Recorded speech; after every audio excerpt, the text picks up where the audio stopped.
इन्होंने भेल बेचा है, सेल बेचा है, रेल बेचा है, पोर्ट बेचा है, एयरपोर्ट बेचा है, LIC बेचा है। आने वाले दिन में ये इस देश को भी बेच डालेंगे और झोला लेकर केदारनाथ जाएंगे और अपना फोटो खिंचवाते रहेंगे। महोदय, ये बिहार है, इनकी दाल ना गली है ना गलने वाली है। नमस्कार, मेरा नाम आलोक है। आप लाइव स्ट्रीम देख रहे हैं। बिहार विधानमंडल का बजट सत्र चल रहा है। ऐसे में आज जेडीयू के विधायक शालिनी मिश्रा ने काफ़ी तीखा हमला बोला है बीजेपी पर। देखिए, उद्योग विभाग के बजट पर शालिनी मिश्रा बोल रही थी, बिहार में कितना काम हुआ है, उन तमाम चीज़ों पर वो अपनी बातें रख रही थी और सरकार के द्वारा किए गए महत्वाकांक्षी कार्यों का जिक्र कर रही थी। लेकिन इशारों में बीजेपी पर कैसे तर्क टिप्पणी की है शालिनी मिश्रा, जेडीयू के विधायक हैं। उन्होंने कहा है कि रेल बेच दिया, प्लेन बेच दिया, अब तो लगता है देश बेचने की बारी है और झोला उठाकर केदारनाथ चलेंगे। शालिनी मिश्रा का यह चुटीला अंदाज आप भी जरा सुनिए। प्रसाद जी का कटौती प्रस्ताव में जो उन्होंने बोला वो सुन रही थी। वो सुनते हुए मुझे अपने कॉलेज के दिनों की याद आ गई। उस समय में महोदय फोटोक्रोमिक ग्लास का बहुत ही क्रेज था, हम नौजवानों में, युवकों में और युवतियों में भी। और मेरे बाबूजी भी यूज करते थे, इसलिए मैं बहुत अच्छे से जानती हूँ कि जब वह चश्मा पहनकर आप रूम के अंदर रहते थे तो ग्लास सफेद रहता था, जब आप धूप में जाएंगे तो वह ग्लास काला हो जाता है। महोदय, विपक्ष के माननीय सदस्यगण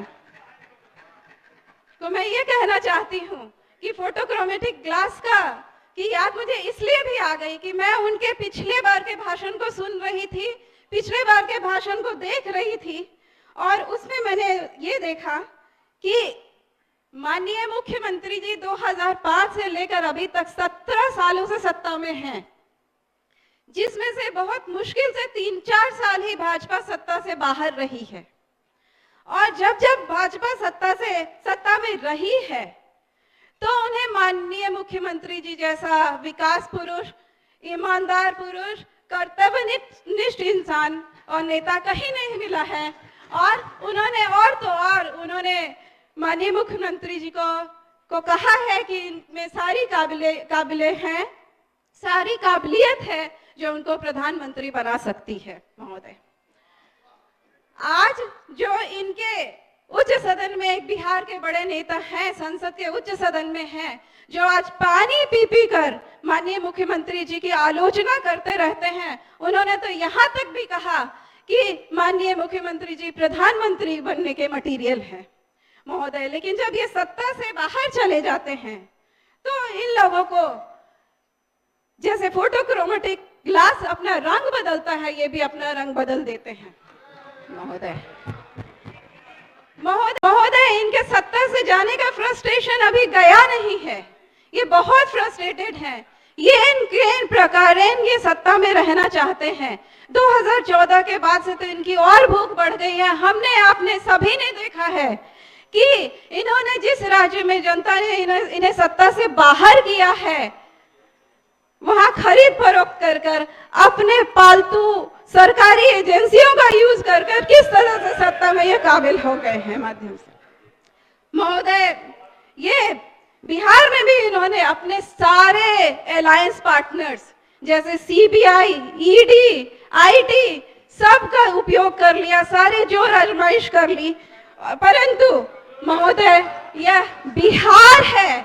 महोदय, मैं कहना चाहती हूँ ये बिहार है, इनकी दाल ना गली है ना गलने वाली है कभी बिहार में। महोदय,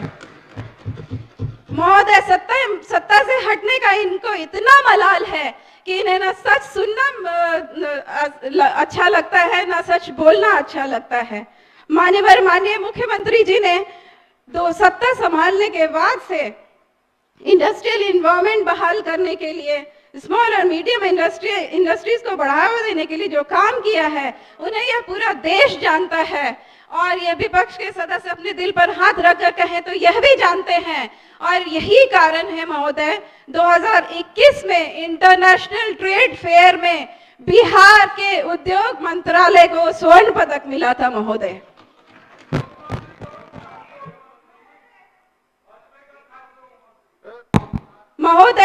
विपक्ष के लोग सच्चाई स्वीकार नहीं करना चाहते हैं, लेकिन ये तो सच्चाई स्वीकार नहीं करना चाहते हैं, लेकिन मैं ऑन रिकॉर्ड बोलती हूँ, ऑन रिकॉर्ड बोलना चाहती हूँ कि जो आज स्वयं विश्व गुरु बन रहे हैं, जिन्हें यह गुमान है कि देश में सब कुछ 2014 के बाद हुआ है, ये शायद भूल रहे हैं कि भारत में औद्योगिकरण, इंडस्ट्रियलाइजेशन का सारा श्रेय तत्कालीन वित्त मंत्री और बाद के प्रधानमंत्री आदरणीय डॉक्टर मनमोहन सिंह को जाता है महोदय। क्षेत्र में किए गए महत्वपूर्ण कार्यों में से कुछ की चर्चा मैं करना चाहती हूँ।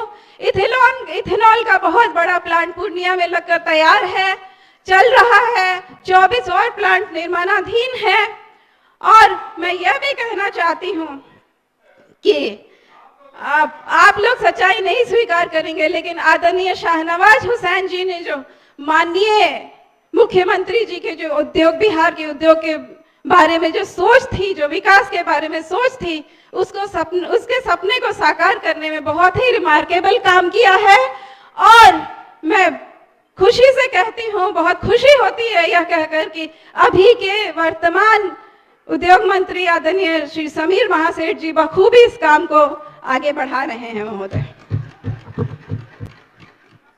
आज जो अहमदाबाद हो मोदी जी का, माननीय प्रधानमंत्री जी का, या दिल्ली हो, नोएडा हो, चेन्नई हो, हैदराबाद हो, गुड़गांव हो, बेंगलोर हो महोदय, ये सारे इंडस्ट्रियल हब अगर बने हैं तो ये किसी की देन है।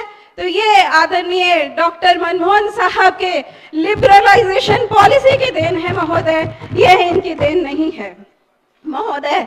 आज के जो तथाकथित विश्व गुरु हैं, इन्होंने औद्योगिकरण के नाम पर इस देश के सभी पुराने परिसंपत्तियों को अपने रिश्तेदारों को बेचने का काम किया है महोदय। मान्यवर, इन्होंने इंडस्ट्री को नहीं बढ़ाया है महोदय। इन्होंने इंडस्ट्रियलिस्ट को बढ़ाया है, अदानी और अंबानी को बढ़ाया है महोदय। और हिंडनबर्ग का रिपोर्ट इसका गवाह है, जिसकी यह चर्चा किसी भी कीमत पर नहीं करना चाहते हैं महोदय। मान्यवर, अगर यही हालात रहे महोदय, तो आज इन्होंने भेल बेचा है, सेल बेचा है, रेल बेचा है, पोर्ट बेचा है, एयरपोर्ट बेचा है, LIC बेचा है। आने वाले दिन में ये इस देश को भी बेच डालेंगे और झोला लेकर केदारनाथ जाएंगे और अपना फोटो खिंचवाते रहेंगे महोदय। को भी खुलवाने की शुरुआत की जाए महोदय। टेक्निकल एजुकेशनल इंस्टीट्यूट्स जो बिहार में हैं, उनका एजुकेशनल हब बनाकर उसको उद्योग का दर्जा देने का काम करेंगे तो ये हमारे बिहार के लिए बहुत ही अच्छा रहेगा। माननीय उद्योग मंत्री जी की अध्यक्षता में हम अगर एक कमेटी बनाते हैं और बाहर के इन्वेस्टर्स जो आते हैं उनको प्रोसेस ईज करने के लिए टाइमलाइन फिक्स करते हैं, उनका पेपर वर्क 15 दिन में कंप्लीट करेंगे तो ये उद्योगपतियों को काफी बढ़ावा देगा आगे आने के लिए महोदय। चंपारण के मरीचा चूड़ा, रोहतास के करहगर के सोनाचूर चावल तथा कैमूर जिला के मोकरी बेतरी के काला जीरा चावल को जियो टैग करवाने से हमारे बिहार में उद्योग की बहुत ही बढ़ोतरी होगी महोदय, और यह एक मील का पत्थर साबित होगा। माननीय उद्योग मंत्री जी से आग्रह करती हूँ कि नई परचेज पॉलिसी जल्द से जल्द अपडेट करके लागू किया जाए, जिससे प्रोसेस सिंपल हो जाए और लोगों को डिलेज नहीं होंगे, डिलेज अवॉइड होंगे। अन्य मंत्रालयों की तरह उद्योग विभाग में भी माननीय मंत्री जी को एफिलिएट अथॉरिटी बनाने से काफी सुविधा हो जाएगी और लोगों को न्याय मिलने में काफी आसानी हो जाएगी। मान्यवर, मैं आपके माध्यम से विपक्ष के सदस्यों को कहना चाहती हूं, उनसे आग्रह करना चाहती हूं कि अगर बिहार की सचमुच उन्हें चिंता है, बिहारियों की सचमुच उन्हें चिंता है, बिहार के विकास की चिंता है महोदय, तो यह केंद्र सरकार से बिहार को विशेष राज्य का दर्जा दिलवा दे महोदय। यही इनके लिए सबसे बड़ी, हम लोग उनको बहुत धन्यवाद बोलेंगे। और मुझे लगता है कि ये सिर्फ हमारी ही मांग नहीं है, ये इन सबों की भी मांग है। ये बहुत अच्छा रहेगा महोदय। माननीय मुख्यमंत्री जी की दूरदर्शिता से पर्यटन के क्षेत्र में भी, समाप्त कीजिए, 1 मिनट का संरक्षण चाहती हूँ। पर्यटन के क्षेत्र में भी बिहार ने बहुत अच्छा काम किया है कि केसरिया, नालंदा, राजगीर सहित कई जगह से पर्यटक आते हैं और हमारे हेरिटेज को निहारते हैं। आकर्षण के लिए काफी काम हमने किए हैं महोदय।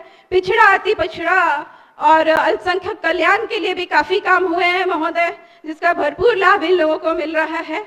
मान्यवर, बस एक शेर कहकर मैं अपनी बात को समाप्त करती हूँ, जो माननीय मुख्यमंत्री जी की तरफ से आप सबों के लिए भी है और मेरी तरफ से माननीय मुख्यमंत्री जी के लिए है। अभी जिंदा है हौसला, उड़ान बाकी है। अभी जिंदा है हौसला, उड़ान बाकी है। ये हवाओं का सिलसिला है, तूफान बाकी है। ए मुश्किलें अभी तो चलना सीखा है। ए मुश्किलें अभी तो चलना सीखा है। छलांग बाकी है, असली मुकाम बाकी है। मान्यवर, अभी तो दिल्ली पहुंचना बाकी है। आपको और आदरणीय मुख्य सचेतक श्री श्रवण कुमार जी को मौका देने के लिए, बोलने का मौका देने के लिए बहुत बहुत धन्यवाद। माननीय सदस्य श्री इजहारुल हुसैन। तो इस पूरे वीडियो को आपने देखा है। सदन की कार्यवाही के दौरान शालिनी मिश्रा ने कैसे अपने चुटीले अंदाज में बीजेपी को ढेर किया है, विपक्षियों को चुप कराया है। वहीं शालिनी मिश्रा ने सरकार द्वारा किए गए कई महत्वाकांक्षी कार्यों का जिक्र भी किया। आपने पूरी वीडियो को देखकर समझ लिया होगा कि कैसे सदन की कार्रवाई के दौरान माहौल गर्मा गर्मी का है और महिला विधायक हैं शालिनी मिश्रा, क्या कुछ उन्होंने जिक्र किया हमने आपको सुनवाया है। आप लाइव स्ट्रीम के साथ बने रहें, हमारे चैनल को सब्सक्राइब कर लें, साथ साथ फेसबुक पेज भी लाइक करें। धन्यवाद।